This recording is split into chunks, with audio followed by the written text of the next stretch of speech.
Hi everyone.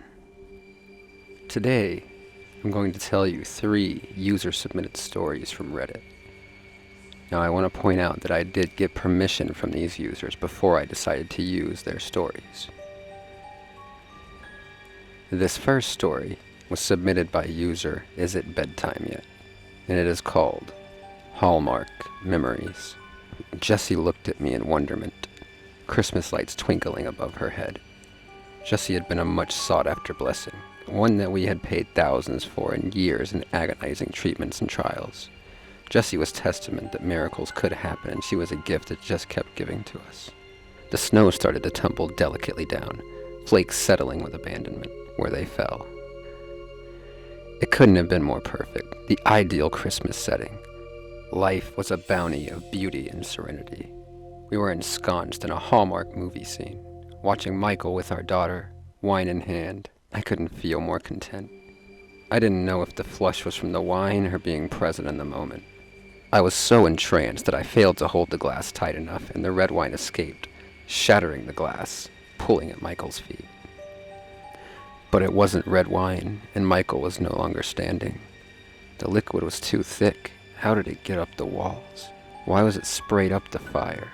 Confusion enveloped me as a scream escaped from my mouth. Why was Michael on the floor? Why was Jessie now slumped over him? Jessie, my beautiful Jessie. I tried to get out of my chair, but I felt like I was being pushed back. The lights were brighter over my head. Why couldn't I get to Jessie? Jessie. Jessie. I was screaming as everything faded to black. The snow tumbled with abandon as I looked out of the window. Michael passed me a glass of wine as I watched our beautiful Jessie underneath the Christmas lights. She was laughing, her eyes twinkling, as she gently figured the dress of the angel. I saw her jump up to her daddy as she waited to be balanced on his shoulders as they put the angel on top of the tree. I laughed with them. Happiness surrounded our family as we relished our Christmas tradition. The wine escaped from my hand as I moved to help Jessie return to the ground. It spilled across the floor surrounding the fire and seemed to flood the walls with its red spray. I watched in horror as I looked around and saw Jessie slumped over her father. Her new dress seemed to be stuck to her body, like she'd worn it wet. I seemed to realize I was screaming her name as Michael tried to talk, blood bubbling from his lips. I tried to reach him, help him, save him from what I didn't understand. But I couldn't seem to move. I was walking through treacle, screaming his name as everything faded to black. I was sitting somewhere I didn't recognize. There was no snow at the window. There was no tree or fire. Fear ran through my body. Where was I? I tried to lift my hands, but they were strapped to the arms of the chair. Screams erupted from my mouth as I begged for Michael and Jessie. Where were they? Where was I? The only thing that I could taste was my fear. The door I hadn't even noticed, to the left, opened. Screaming again, I begged to be let go. Where is Jessie? Where is Michael? I cried out. A man entered and grabbed a chair from the wall and sat down in front of me. Terror was washed over me. A familiarity of this man made my bladder empty its contents. I was scared into silence as he began to talk. Anne-Marie, don't be scared. We have been through this, and you know who I am.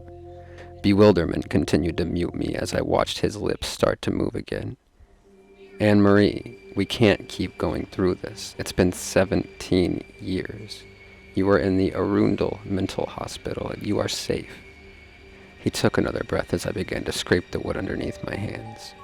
You are restrained for your own safety, so please don't try to rip them off again. It will hurt you and you will be sedated.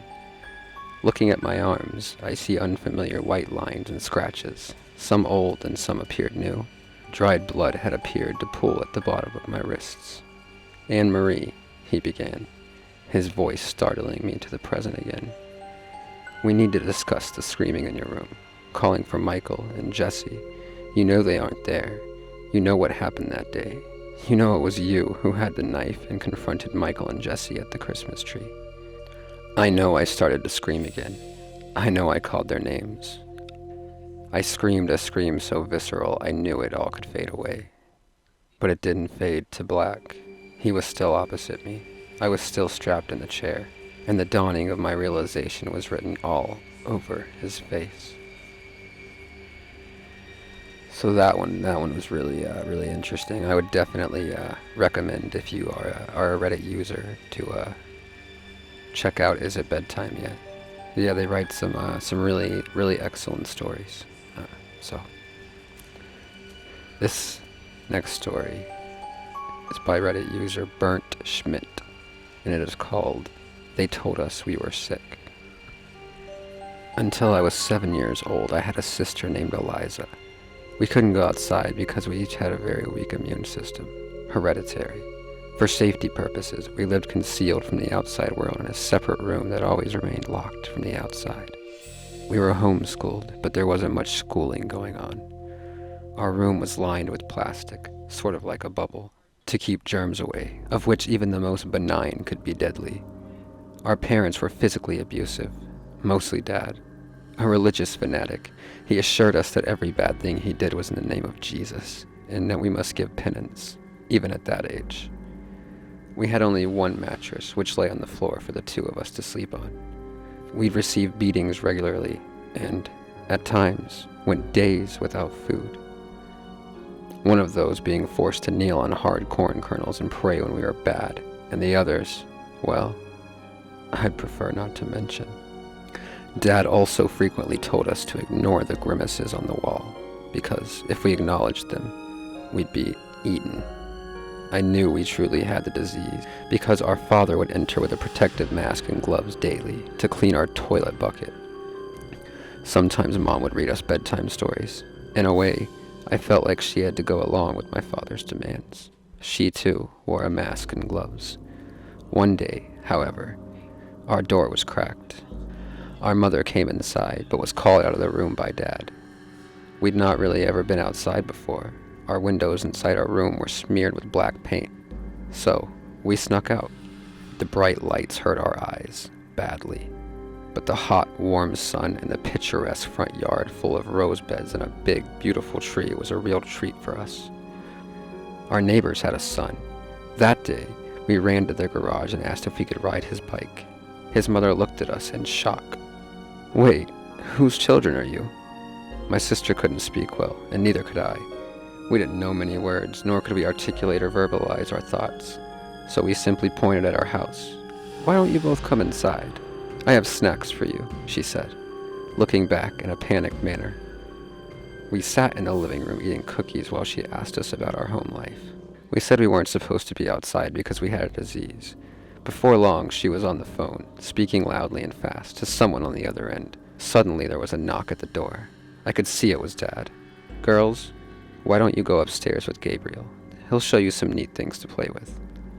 Annette, the neighbor, grabbed us tightly by the arms and practically dragged us upstairs, and, before long, 2 police officers and a woman walked into the room and began to question us before leaving. We said we had to get back home, but the officers wouldn't let us leave. We watched outside as they took both of our parents out of the house in handcuffs. We stayed with Annette for several days before 2 couples showed up on her doorstep. At first glance, both women broke out into tears before running to us and squeezing us tightly. At the time, it was difficult adjusting to a whole new life. However, this is the life it should have been all along. After all, those people were our parents, and Eliza was my sister. We were taken by our ex-mother, at the time a nurse, from the hospital and brought home. We were stolen from our parents. I'm 18 today, and my real name is Bella. It used to be Agnes.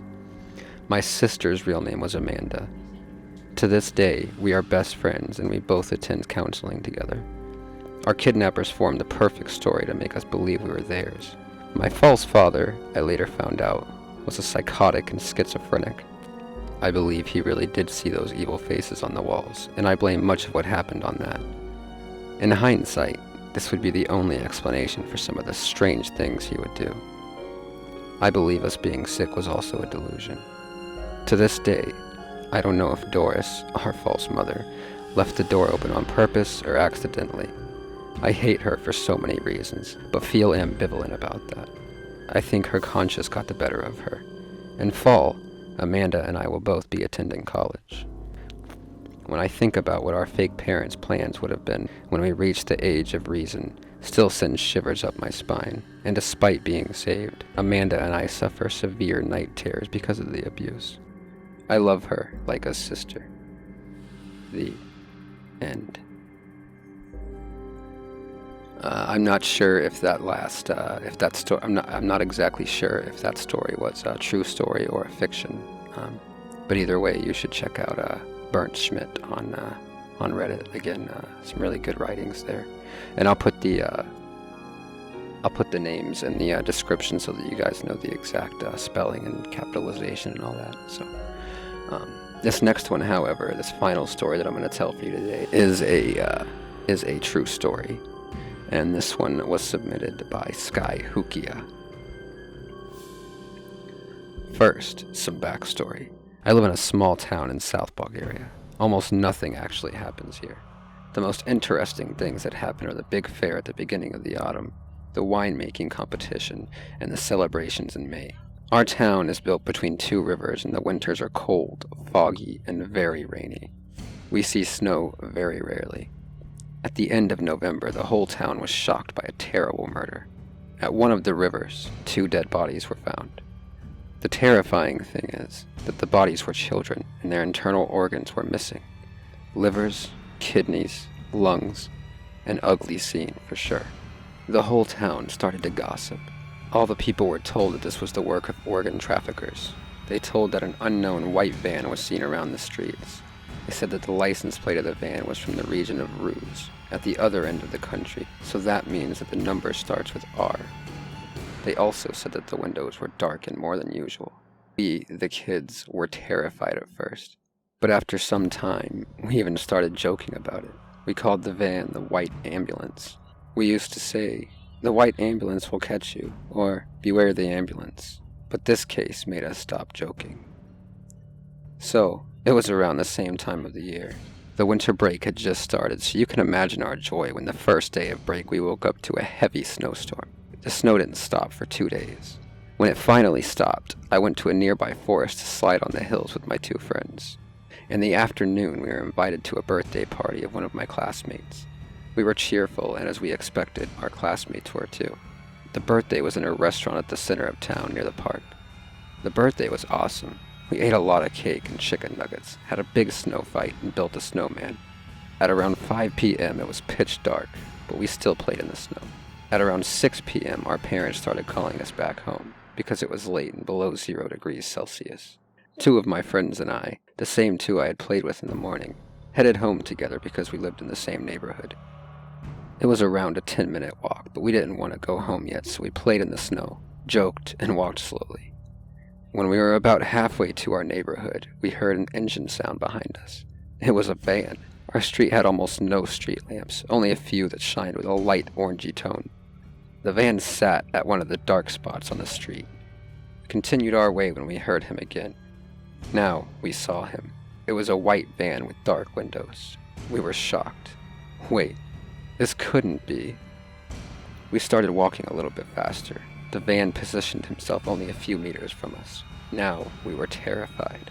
Only a few moments later we began running like the wind, using all of our strength. Our houses were close, so we managed to get there.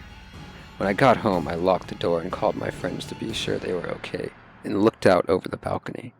Then I saw the van passing our house. I looked carefully, and I was 10 back then. Now I'm 16, but I still and always will remember the letter R on the license plate.